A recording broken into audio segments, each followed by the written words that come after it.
Gospodine Petroviću, pitanje da li je marihuana zdrava u malim količinama? Marihuana je štetna u najmanjim količinama, može da se koristi kao preparat protiv bolova kada su bolovi nesnošljivi, kad ništa drugo ne može da pomogne, onda može da se koristi marihuana, onda čovjek potpuno utrne, da se koristi čaj od marihuane ili da se eventualno popuši joint, ali to bi najbolje bilo da se radi pod kontrolom lekara, ali u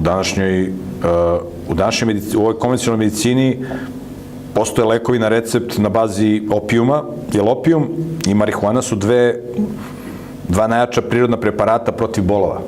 Samo mogu da se zloupotrebljavaju, kao što mnogi zloupotrebljavaju. Tako da marihuana bi bilo dobro da u medicinske svrhe se koristi kao preparat protiv najjačih bolova. Ali znaš ko ima najjače bolove? To je neko ko ima rak jetre, pa motiče jetra, a oko jetre postoji jedna opna koja kad se rasteže, to su bolovi, oči iskaču. Znači, oči iskaču. Kod ljudi koji imaju povrede kostiju, na primjer slupa se u kolima, u saobraćajnoj nesreći, pa ima velike bolove,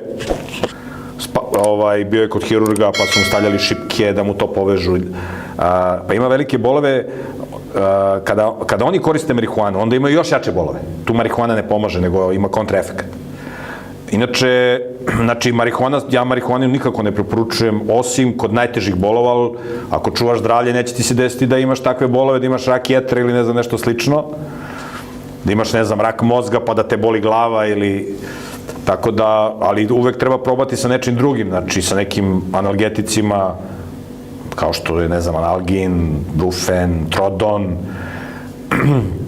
može da se stavlja led, jer led isto učini da to bolelo mesto utrne. To je prirodni način. Svi ovi sintetički lekovi protiv bolova truju jetru, štete organa, oni imaju efekat, pomognu, trenutno. Dođeš na promaju, ukočite vrat, ti popiješ brufen i prođete. Ali najbolje je da čuvaš zdravlje i da na prirodan način to rešiš ako možeš.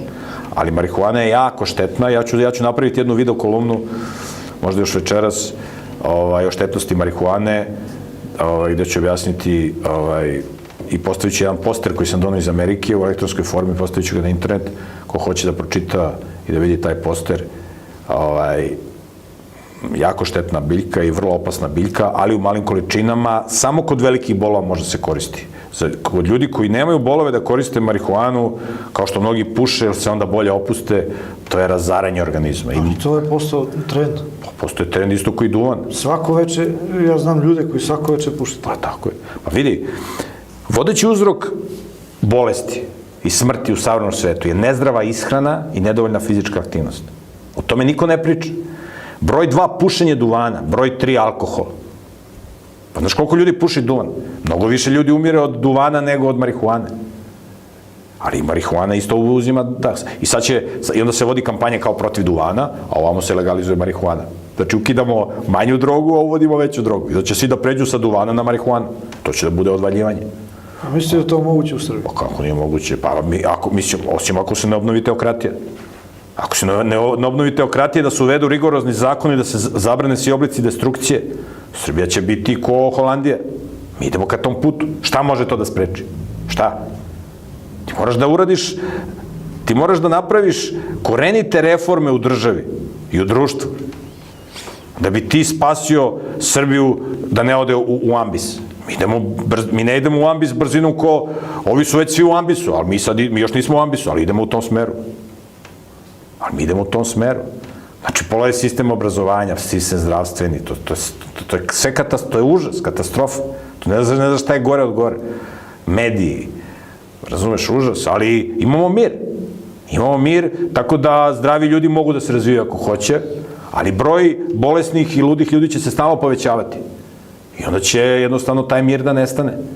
Nećemo mi imati pravo da snimamo video. U Švajcarskoj ti da snimiš ovakav video, zaglavio bi u zatvoru, da kažeš nešto, da kažeš da se u Srebrenici nije desio genocid.